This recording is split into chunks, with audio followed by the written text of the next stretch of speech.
Hello and welcome to lecture number 10. Today we'll cover the rise of European nations. The rough time period we'll be focusing on would be beginning about 1000 to about 1600 AD.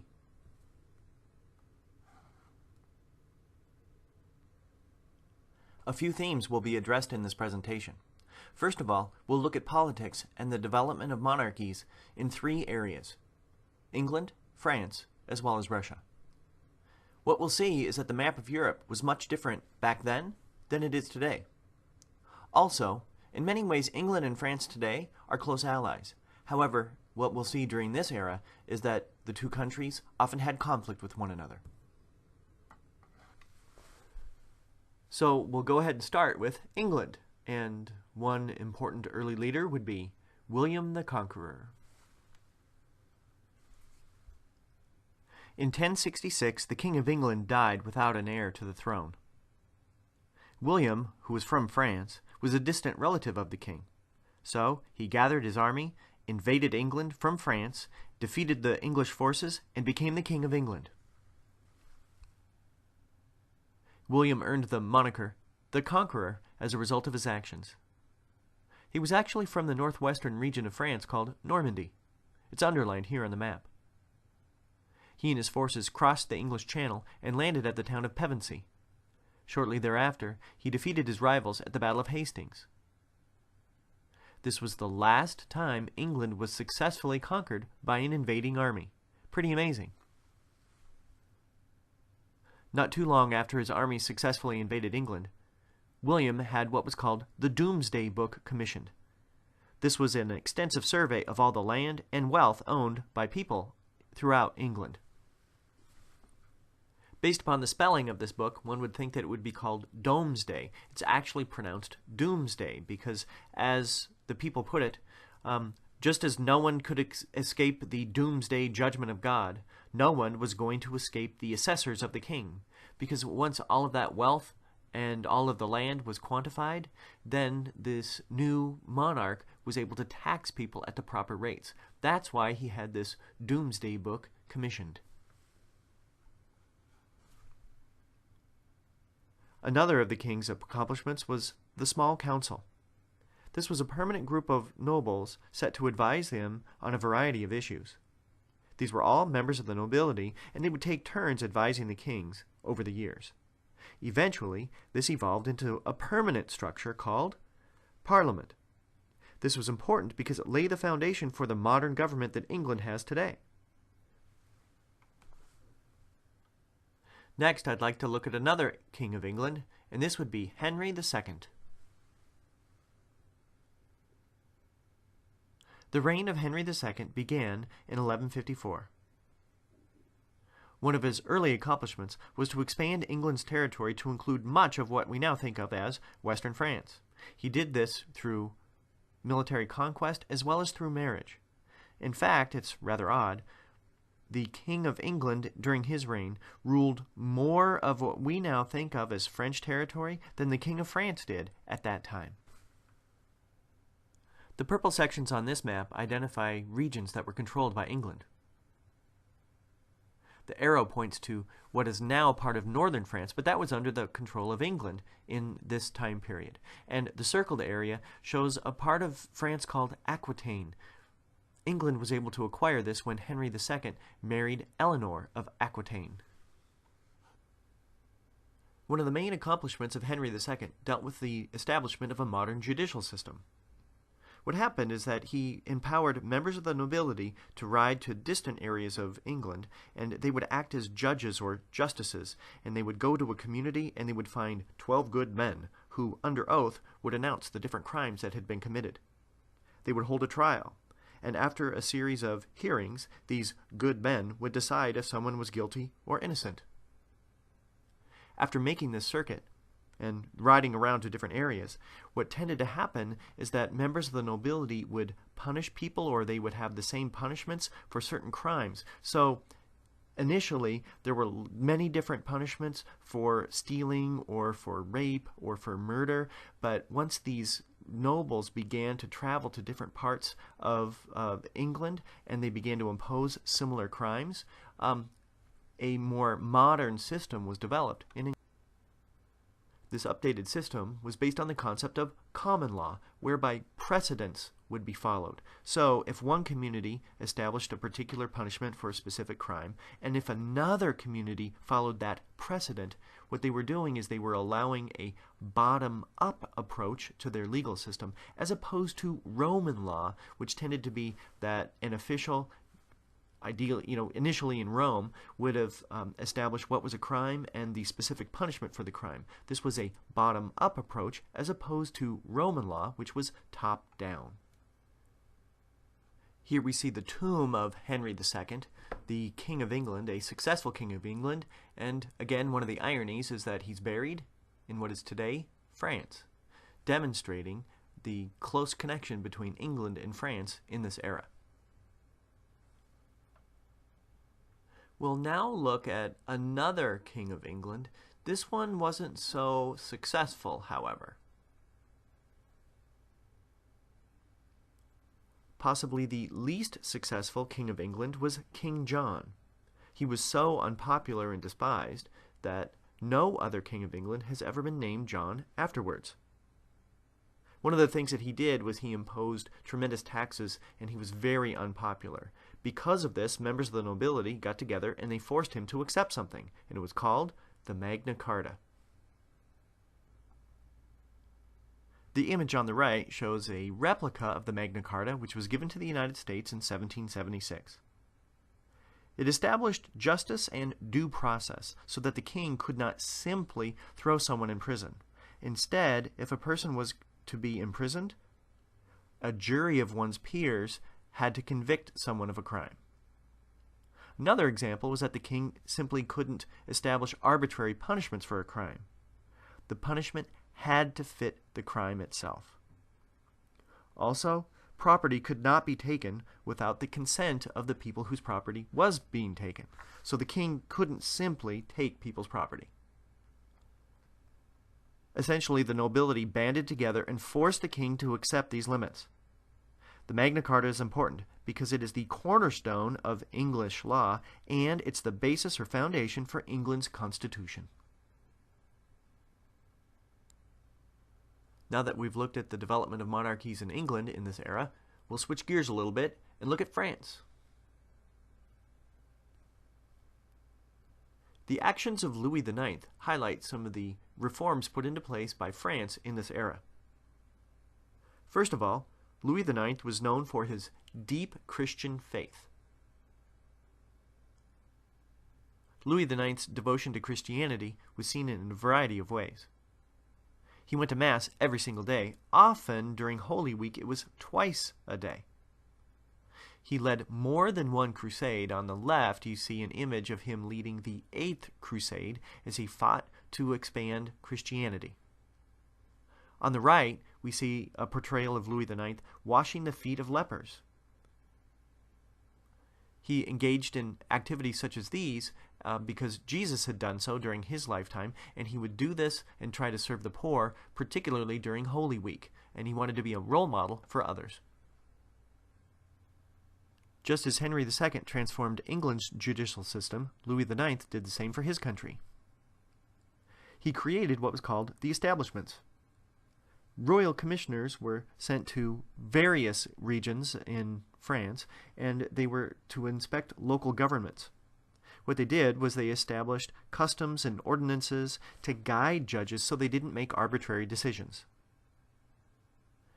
Louis IX also sought peace with Christian nations, and he waged war in the Crusades in order to spread Christianity.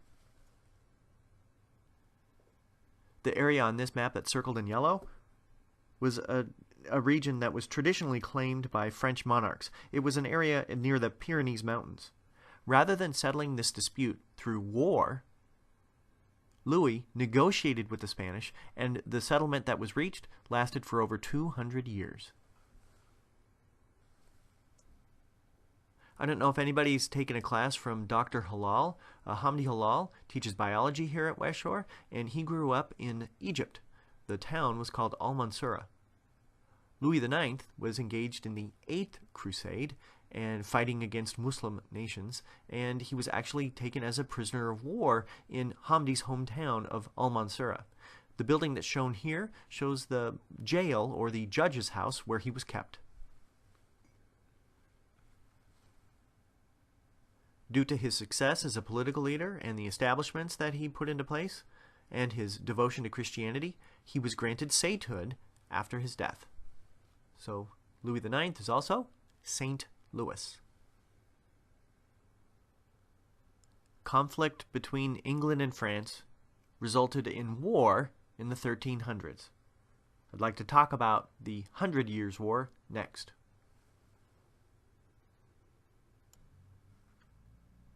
The 100 Years' War was fought between England and France as they fought over disputed territory in what is now France. The spark that started the war is when the King of France died without an heir. His closest relative was Edward III, who also was the King of England at the time. Members of the French nobility were opposed to the King of England asserting authority over their nation of France. The fighting in the 100 Years' War actually lasted a little over 100 years. If we look at these maps, we can see the exchange of territory throughout this conflict. In the upper left-hand corner, the area that's circled would be that area of Aquitaine, and that was some of the territory controlled by England in what is now continental France. If you go to the right, you see that after the first phase of fighting, England expanded its territory into southwestern France. In the bottom left, you see how, after years of fighting, the English were able to control portions of northern France as well. And then in the last one, on the right, the English were kicked out of what is now France. As you could see with those images in the maps, in the first phases of the war, the English were gaining more and more territory in France. A spark of sorts came about later in the war, as a young French peasant girl claimed to hear the voice of God, and this voice was telling her that she should join in the war. The inspiration of Joan of Arc helped the French forces at the Battle of Orleans in 1429, where the English were actually defeated in this battle. Eventually, she was captured and executed by the English. Well, I'm going to make a long story short. After over 100 years of fighting, the English were defeated by the French, and that's how the modern-day borders of France were finally firmed up and established. Once again, I'd like to switch gears a little bit, and we're going to look at the development of monarchies in Russia. Just as a little bit of background, the nation of Russia wasn't really created until the time period that we're talking about in this lecture. From the late 1200s to the 1400s, Russia was actually dominated by the Mongol Empire. If you were to identify an important city in Russia, well, Moscow would be the traditional capital. The arrow here points to the city of Moscow. It was very small, and the Principality of Moscow was shown by its borders here in 1300. Here's another map that identifies the city of Moscow. That's where the arrow is pointing. Notice the tan sections on this map. This shows the extent of the Mongol Empire. It's right on the edge of the border of the city of Moscow, and the Mongols controlled much of what we now think of as the country of Russia. The first modern Russian leader is shown here, and that's Ivan III or Ivan the Great. What he did was he was able to get the different Russian cities or municipalities to come together in order to defeat the hated Mongols. He even expanded Russian territory, uniting Moscow, Novgorod, and the so-called northern territories. Here we see another map of Russia. The blue area here shows the boundaries of Moscow in 1300, and then the green area shows territory included in Russia at the time Ivan III or Ivan the Great became the king. Throughout his reign, he expanded Russia's territory to include the orange or the tan areas here. As you can see from that map, because he united the different regions of Russia, expanded its territory, and was able to kick out the Mongols, Ivan III is considered to be the founder of the modern Russian state. That's why he's called Ivan the Great. Several years ago, I made a trip to Russia, visited Moscow and went to the Kremlin. The Kremlin is simply a Russian word that can be translated to a fortress. It was first built in 1056, but then it was rebuilt with stone in the 1300s. Not only was this a political center where the czars lived, but it also included several cathedrals. This is a drawing of what the Kremlin looked like in the city of Moscow. In the foreground, you see the Moscow River, and then there are the Kremlin Walls, and you also see a cathedral as well. This is a photo I took of the actual Kremlin Walls. Notice the road right in front, the Kremlin Walls, the Moscow River to the left, and then the arrow is pointing to the top of a cathedral. It was pretty cool. Here we see the Kremlin Walls from another angle. These were built in order to protect the residents of Moscow from invaders. The last topic I'd like to include today would be another Russian leader who adopted the title Tsar. Ivan IV was the grandson of Ivan the Great. One of the things that Ivan IV wanted to do was he wanted to harken back to one of the great empires of the ancient world, and those were the Romans. He repeatedly referred to Moscow as the Third Rome, the first Rome being the city of Rome, and then the city of Constantinople, and then he wanted Moscow to be considered the Third Rome. He then adopted the title of Tsar, which would be Russian for the word Caesar. He brought in a series of new architects, particularly Italian architects, to rebuild many of the Kremlin walls. You see an example of this here with the Spasskaya Tower. Another example of the building project supported by Ivan IV is shown here. This is St. Basil's Cathedral with its famous onion domes. Now, when I was there about 10 years ago, there was a lot of scaffolding on the St. Basil's Cathedral, but generally speaking, if you think of Russian architecture, it's often something like this, and many movies and other popular shows often identify St. Basil's Cathedral. Let me tell you, it was really spectacular to see it in person. The decade of the 1560s brought problems to Ivan's Russia. In that decade, there was a tremendous drought and famine spread throughout the country. There were plots against the king. Following some uprisings of commoners as well as members of the nobility, Ivan brutally suppressed these rebels, and maybe 10,000 members of the nobility were either tortured, exiled, or executed in a most brutal manner. As a result of his brutality, Ivan IV is often known to history as Ivan the Terrible. His brutal nature was also seen with the way he treated the architect who designed St. Basil's Cathedral. Ivan loved it so much, he wanted to ensure that its magnificence was never repeated again. So, according to tradition, he had the architect blinded so he could never create another cathedral like the one that dominated the skyline in Moscow. While Ivan may have been known to be terrible, he also did have different successes when it came to military conquest. He expanded Russian territory to include both the Caspian and Black Seas. The yellow portions of this map identify territory conquered by Ivan the Terrible. Notice the arrows. They show how Russian territory expanded to have access to the waterways at the Black Sea and the Caspian Sea. This did help the Russian economy tremendously. While controversial, Ivan IV is an important Russian leader. He helped to modernize his country and expand its territory to new areas. That just about wraps things up, but I'd like to review some of the main topics we covered in this presentation. Well, this lecture focused on the rise of modern Europe, with particular emphasis on England, France, and Russia. A potential essay to address this presentation would ask you to compare and contrast some of the different political leaders. What were their accomplishments? What were their failures? Which individual do you believe had the biggest impact on Western civilizations? Well, that's it for this topic. I hope you found it interesting, and I hope you learned something new. Have a good day.